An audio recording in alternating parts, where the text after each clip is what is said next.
दोस्तों, जो आप थंबनेल में देख रहे हैं वैसा नहीं है, लेकिन वैसा ही कुछ मुझ पे राइज़ हुआ है। तमाम चीज़ों के बारे में डिस्कस करने वाले हैं। जो एएलपी में सेंटर बुकिंग 20-20 लाख में हुआ, उस पे मैंने वीडियो कल नहीं बनाया तो लांछन मुझ पे भी लग गया कि क्या मैं भी उसमें इन्वॉल्व हूँ।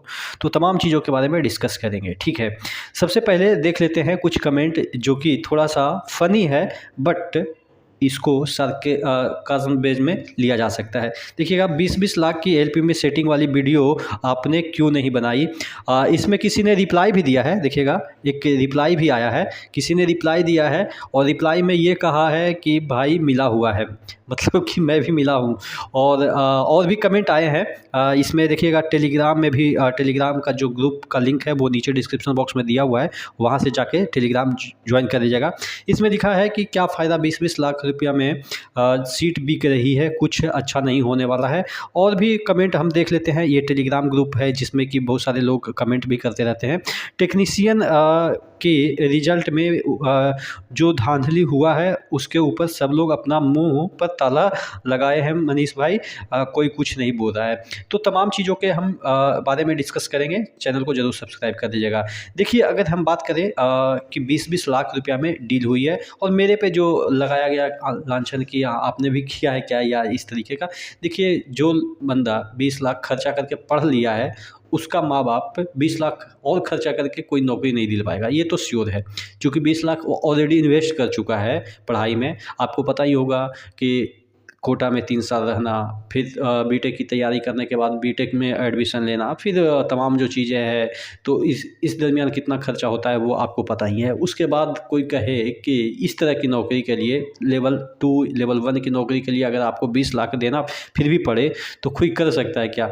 वो अलग बात है कि मजबूरी में किया भी जा सकता है। लेकिन इतना तो विश्वास रखिए कि आपको मैंने जॉइनिंग लेटर वगैरह दिखाया, 2-3 नौकरियां भी छोड़ी, तो जो पैसे से देने वाले रहेंगे वो 2-3 नौकरियां तो छोड़ेंगे नहीं। चलिए, ये मैं भी मानता हूँ कि आपने इसको लाइटली बोला है, सरकाज़्म वे में बोला है, तो कोई मुद्दा नहीं है। लेकिन जो मुद्दा ये है कि 20-20 लाख रुपया में सेंटर बुकिंग चल रही है, क्या ये नहीं है कि जो इससे कट ऑफ बढ़ रहा है? मुझे तो लग रहा है कि जिस तरीके से ये धांधली हुई है, और ये बताया जा रहा है कि पटना या बिहार में ही इस तरह की चीज़ें ज़्यादातर, हालांकि चंडीगढ़ वगैरह में भी ये जो चीज़ें हैं वो आम है, लेकिन पटना वाले पकड़े जाते हैं, भोले भाले होते हैं, यानी कि बिहार वाले भोले भाले होते हैं, पकड़े जाते हैं। और जो 30 मार खां होते हैं वो पकड़े भी नहीं जाते हैं। लेकिन कहीं ना कहीं तो ये गलत है। आप देखेंगे कि ऑनलाइन परीक्षा केंद्र से साजिश रचते 2 माफिया गिरफ्तार, और इसमें ऐसा नहीं है कि कोई आम जनता है, इसमें जदयू के एक नेता भी इन्वॉल्व हैं, जैसा कि आप देखेंगे लिखा हुआ है। देखिएगा,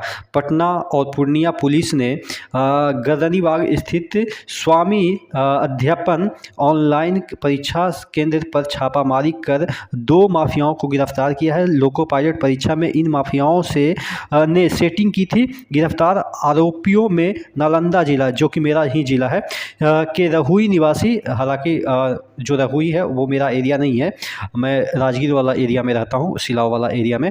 रहुई निवासी रोशन उर्फ रोशन मुखिया, नूरसराय निवासी राहुल राज।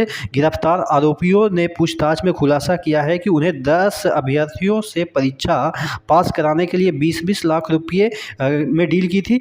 2 करोड़ रुपये की उगाही की जानी थी। हालांकि पुलिस ने समय रहते कार्रवाई कर लिया, घोटाले की उजागर कर दिया है। पुलिस ने उनके पास से 100 से अधिक अभ्यर्थियों के मूल प्रमाण पत्र, आप समझ सकते हैं कि 100 अभ्यर्थी का मूल प्रमाण पत्र अगर किसी के पास है तो यानी कि 100 लोगों से वो डील कर चुका है।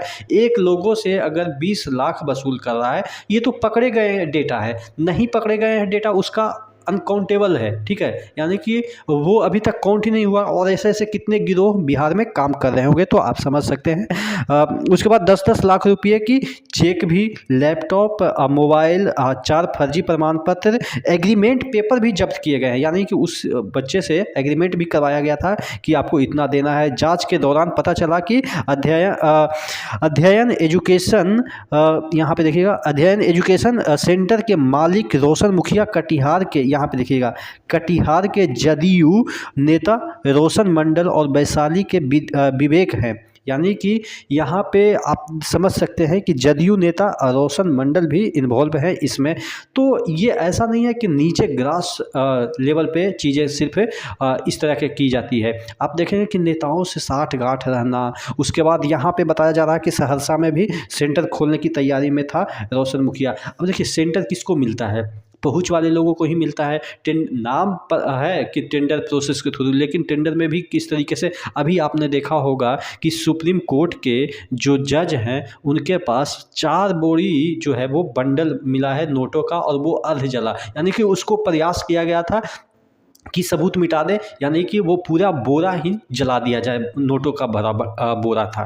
भाई एक बंडल किसी को मिल जाता है तो वो उसको ज़िंदगी भर याद रहता है कि एक बंडल मुझे 500 रुपये का नोट मिला था, और यहाँ पे कई बंडलों का एक एक बोरा यानी कि 4 बोरा को जलाया जा रहा था। आप समझ सकते हैं कि भ्रष्टाचार, या आप कह सकते हैं कि आम लोग कैसे मतलब जी पाएंगे। एक नौकरी के लिए जो 20-20 लाख 25-25 लाख दे के यहाँ पे नौकरी ले लेते हैं, और बच्चे यहाँ पे 20 रुपया 30 रुपया बचा के, 20 रुपया बचाएंगे ऑटो भाड़ा तो हमें सब्जी खरीद लेंगे। तो इस तरह से लोग कसट कसट के ज़िंदगी जीवन यापन करके पढ़ते हैं, और उसके बाद पता चलता है कि जो कट ऑफ है वो 95 चला गया, 98 चला गया। उतनी तो हम लोग की सोचने की औकात नहीं है जितना कट ऑफ जा रहा है। भाई लाने की तो छोड़ो, सोचने तक की औकात नहीं है कि 95, ये क्या बोर्ड का एग्ज़ाम हो रहा है या 10th का एग्ज़ाम हो रहा है कि इंटरनल में 50 में 50 दे रहे हैं, एक्सटर्नल 48-45 आ ही जाएगा तो 95% आ ही जाएगा। भाई ये आपके कम्पिटिटिव एग्ज़ाम है, और कम्पिटिटिव एग्ज़ाम में अगर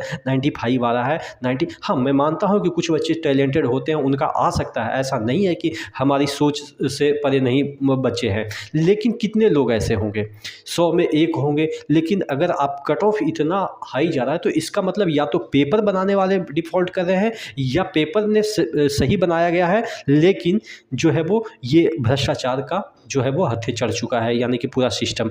आप क्या सोचते हैं नीचे कमेंट बॉक्स में कमेंट करके ज़रूर बताइएगा। और ऐसा नहीं है, आप ये मत सोचिएगा कि मैं किसी मुद्दे पे वीडियो नहीं बनाता हूँ तो मेरे दिमाग में वो नहीं रहता। हाँ, वो समय नहीं मिल पाता है, या समय जैसे ही मिलता है उसको अगले दिन हम बनाते हैं। कोई इतना बना देता है कि उसको व्यूज़ के लिए इतना ललायत रहता है कि घंटे घंटे वीडियो डालना रहता है, तो वो अलग मैटर है। लेकिन हम चीज़ों को पहले समझते हैं, क्या बोलना है, चूँकि इम्पैक्ट पड़ता है बच्चों पे, या आप कह सकते हैं मैं जो बोल रहा हूँ थोड़ा बहुत तो 2% 4% ऐसे जो लोग होंगे वो ब्लाइंडली फेथ करते होंगे, ठीक है। तो उनके लिए मैं, ऐसा नहीं है कि कुछ भी आया और बोल दिया, ठीक है, थोड़ा टाइम लगेगा लेकिन ज़रूर बोलेंगे, ठीक है। लेकिन आप लोग ज़रूर कमेंट करते रहिए, इससे चाहे तो वो नेगेटिव कमेंट हो या पॉजिटिव कमेंट हो या सार्कास्टिक हो, कोई भी तरह का कमेंट हो, कमेंट आता है तो लगता है कि जिंदा है लोग, ठीक है। तो चलिए कोई बात नहीं, नेक्स्ट वीडियो मिलते हैं, तब तक के लिए जय हिंद।